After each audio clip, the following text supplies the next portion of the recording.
చూస్తే అంబేద్కర్ ఆలోచనలు విధానాలు ప్రపంచానికి ఆదర్శంగా నిలిచాయని సీఎం రేవంత్ రెడ్డి అన్నారు. సమాన అవకాశాలతో దేశాన్ని అభివృద్ధి పదంలో నడపవచ్చని అంబేద్కర్ మార్గదర్శనం చేశారన్నారు. ప్రభుత్వ ఆధ్వర్యంలో అంబేద్కర్ జయంతి ఉత్సవాలు నిర్వహించారు. లోయర్ ట్యాంక్ బండ్ దగ్గర అంబేద్కర్ విగ్రహానికి పూలమాల వేసి సీఎం నివాళులర్పించారు. గాంధీ అంబేద్కర్ దేశానికి రెండు కళ్ళ లాంటివారన్నారు. రక్తం చిందకుండా యుద్ధం గెలవవచ్చని గాంధీ నిరూపించారన్నారు. బలమైన దేశంగా భారత్ ఎదగడానికి అంబేద్కర్ కృషి చేశారన్నారు. గత ప్రభుత్వం చేసిన అప్పులు తప్పులను సరిదిద్దుకుంటూ ముందుకెళ్తున్నామన్నారు.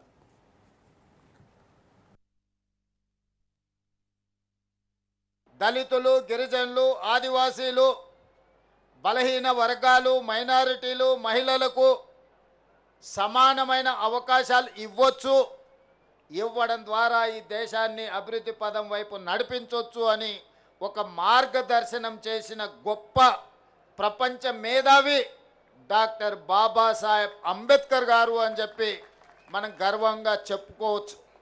దేశ స్వతంత్ర పోరాటంలో మహాత్మా గాంధీ గారి పాత్ర ఎంత ఉందో, స్వతంత్రం వచ్చిన భారతదేశం ఈనాడు బలమైన దేశంగా ఎదగడానికి కారణం డాక్టర్ బాబాసాహెబ్ అంబేద్కర్ గారు.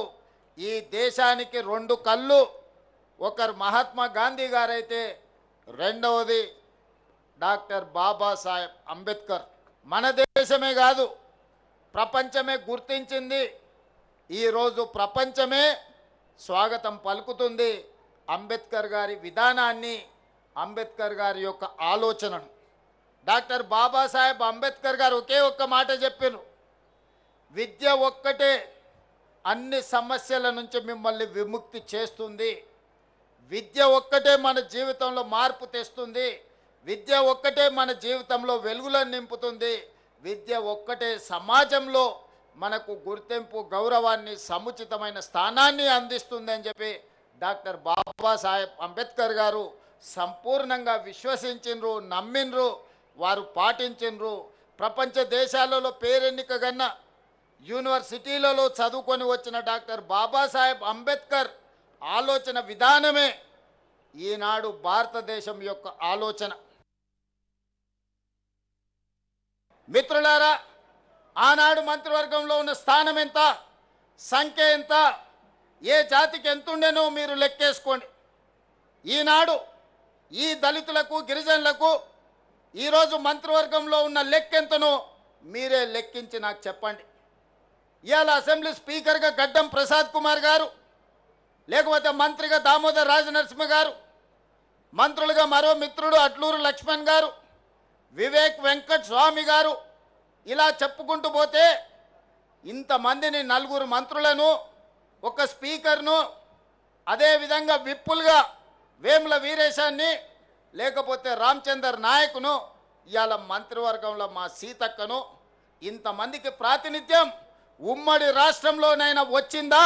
మీరు ఒక్కసారి ఆలోచన చెయ్యండి. ఇవాళ మిత్రులారా, బట్టి విక్రమార్క గారు మా మిత్రుడు, ఉప ముఖ్యమంత్రిగా సమర్థవంతంగా ఈనాడు పని చేస్తున్నాడు. సిఎల్పి లీడర్గా ఉంటే ఓర్వలేక హోదా తగ్గించి ఆయనను అవమానించే విధంగా అవమానకరంగా సిఎల్పి నాయకుడిగా తొలగించుకున్న చరిత్ర కళ్ళ ముందలనే ఉంది కదా. వారు బడ్జెట్ పెడితే ఆ బడ్జెట్ను అవమానించే విధంగా ఇవాళ మాట్లాడుతున్న వాళ్ళని చూస్తున్నాం కదా. అంటే ఒక దళిత బిడ్డ ఆర్థిక మంత్రిగా ఉండకూడదా? ఒక దళిత బిడ్డ వైద్య ఆరోగ్య శాఖ మంత్రిగా ఉండకూడదా? ఒక దళిత బిడ్డ విద్యుత్ శాఖ మంత్రిగా ఉండకూడదా? మీరు ఒకసారి ఆలోచన చేయండి.